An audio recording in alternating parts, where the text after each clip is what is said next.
Good morning, everyone. I'm going to call to order this regularly scheduled Intergovernmental Relations Committee on August 1st. I'm Andrew Johnson, the chair of the committee. I want to note that we're doing things a little special today because we have a special joint committee that's happening. And so what we're going to do is, because we already had a couple other items of business, we are going to take care of those now, and then we will recess until 2:30 for the special joint meeting. And that's actually why we're also set up this way. Normally the committee members would kind of be in the middle, but that's part of this special joint meeting. It's coming up at 2:30. So all of you are the early birds for this, and we appreciate you being here for these other two items as well. So we do have a quorum of committee members. I'm joined by Vice Chair Jenkins, Councilmember Warsami, and Councilmember Schrader. We are a quorum of the committee. And as I mentioned, we have three items today, but the two will be taken care of now before us. The first is a consent agenda item. It's setting a public hearing for August 15th to consider an ordinance amending the Minneapolis Charter relating to finance, increasing limits on borrowing for capital expenditures, and to permit the combination of charter and state borrowing authority. I'll go ahead and move that. Do I move the consent items? Do I have any questions, comments from committee members? Not seeing any. All those in favor, please signify by saying aye. Aye. Those opposed, motion carries.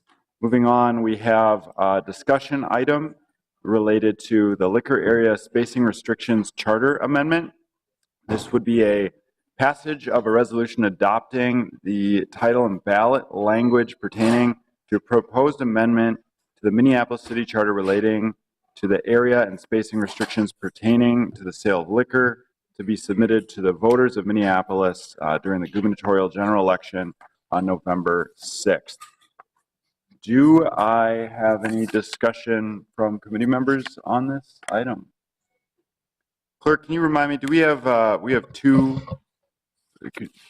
pieces of language for this, for the ballot, is that correct? Mr. Chair, what's before you is deciding the language for the ballot, which is at the back of the proposal, at the end, I should say, of the draft resolution or draft ordinance. The ordinance is being forwarded from the Charter Commission, and so that's going to the ballot. What your committee is asked to do is to finalize the language that would be actually submitted to the electorate on the ballot and to forward that recommendation into the City Council. So on the second page of that draft resolution by Johnson, you'll see what we're really looking at is the resolved clause at the end that says the language of the ballot: remove area and spacing requirements for liquor licensing. Shall the Minneapolis City Charter be amended to remove from the City Charter the area and spacing requirements pertaining to liquor licenses, yes or no? So it's the language of the ballot question we're considering today. Perfect. Thank you for the additional details. I also want to note that we've been joined by Council President Bender. I'll just speak on this briefly. I think this is a provision that's in our charter that has caused a number of issues, I know, for our local small businesses, and we've seen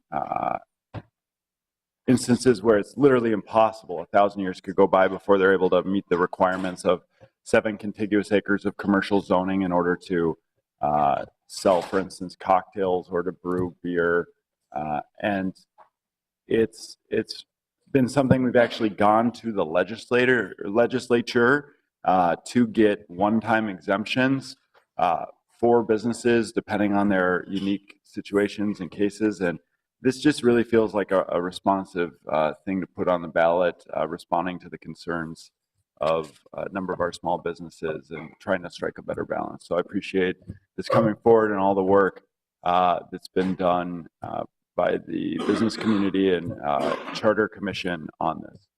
Are there any additional comments or questions related to this? No. Oh, Councilmember Jenkins.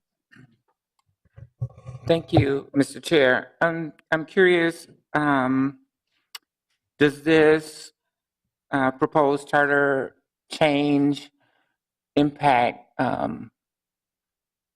grocery stores, drugstores, other retail stores in their ability to sell alcohol?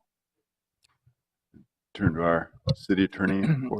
Mr. Chair, the question from the Vice President, as I understanding, is the impact of the licensing and regulatory authority of the council being moved or removed from charter. Certainly, the council would still have that authority under its ordinance powers.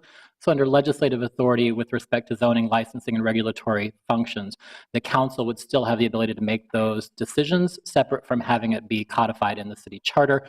The licensing staff would be more able to speak specifically to that. The city attorney and our intergovernmental relations director are also in the room and could perhaps answer more specifically the concerns about, for example, grocery stores.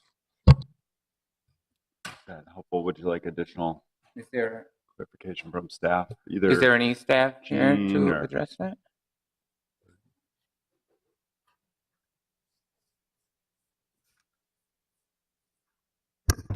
Mr. Chairman, members of the committee, my name is Gene Ranieri. I'm Director of Government Relations for the city. In response to the Vice President's question about grocery stores, that is governed by state statute.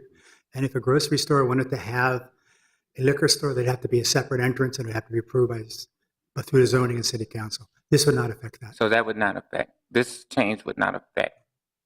Madam, Mr. Chair, Council Vice President, that is correct. It still have to follow the process, current process. Thank you. Any additional questions or comments from committee members? Not seeing any, we'll go ahead and move this language forward then. All those in favor, please say aye. Aye. Aye.